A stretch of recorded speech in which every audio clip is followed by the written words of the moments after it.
সংযোগ সড়ক না থাকায় দুটি ইউনিয়নের সংযোগ স্থাপনে কোটি টাকার ব্যয়ে নির্মিত হয় একটি সেতু। তবে কোনো কাজে আসছে না সাধারণ মানুষের। মই বেয়ে সেতুতে উঠতে হয় স্থানীয়দের। কাঠের মই দিয়ে উঠতে গিয়ে প্রতিনিয়ত দুর্ঘটনার শিকার হচ্ছে আবাল বৃদ্ধ ও শিশুরা। এতে করে চরম নিরাপত্তার ঝুঁকিতে রয়েছেন এই জনপদের মানুষ। গাজীপুরের শ্রীপুরে উপজেলা গোসিঙ্গা ইউনিয়নের চাউবন ও রাজবাড়ী ইউনিয়নের ডোয়াইবাড়ি গ্রামের সংযোগস্থলে সেরার খাল। এই খালের ওপর ১,৭,০০,০০০ টাকা ব্যয়ে ৪০ ফুট দৈর্ঘ্য ও ১৪ ফুট প্রস্থ একটি সেতু নির্মাণ করা হয়। সেতুর দুপাশে দুটি লম্বা কাঠের মই সেতুর সঙ্গে সংযুক্ত। একটি মই বেয়ে জনসাধারণ ঝুঁকি নিয়ে সেতুতে উঠে, আবার অপর পাশের মই বেয়ে নামে। এভাবেই দুই পাড়ের মানুষ যাতায়াত করছে। এগুলো মানুষ কি করে পারো একটা পোজা লয়ে যাও না, একটা কিচ্ছু না, কোনো সমস্যা। একটা ফোলাফান কালকে স্কুলে যাওয়ার সময় পড়ছে পরশু দিন পারি না, আমরা হেফার যাইতে পারি না, হেফারতে ধান আনতে পারি না।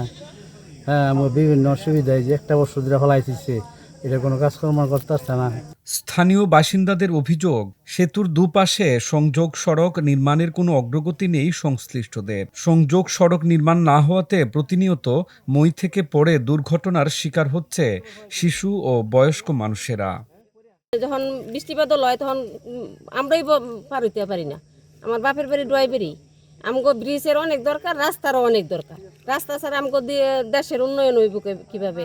বুড়া মানুষ আছে, তাদের একটু সমস্যা হয়ে যেতে পারে।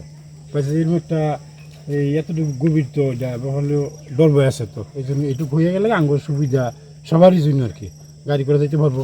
আর এতে যাতায়াতের পাশাপাশি পণ্য পরিবহনে সীমাহীন দুর্ভোগ পোহাতে হচ্ছে স্থানীয়দের।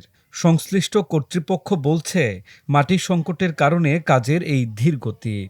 সেতুর নির্মাণ কাজ বাস্তবায়ন করছে উপজেলা প্রকল্প বাস্তবায়ন কর্মকর্তার কার্যালয়। বৃষ্টির কারণে, অতিবৃষ্টির কারণে কাজটি কমপ্লিট করতে পারে নাই। তো বাই দিস টাইম পানি ঢুকে যায়, মাটি ফেলাইতে পারে নাই। তো আমরা এখানে ভিজিট করেছি, ইতিমধ্যে ঠিকাদারের সাথে কথা হয়েছে। ঠিকাদারের অনেক বিলও বাকি আছে। তো সে সপ্তাহখানেকের মধ্যে এখন মাটি ভরাট করে অ্যাপ্রোচ তৈরি করে এটা জনচলাচল করার জন্য ওপেন করে দেওয়া হবে। আগে তো মনে করি আমরা বাসদা দিতাম এরকম করে, বুঝছেন, আমরা এলাকার মানুষে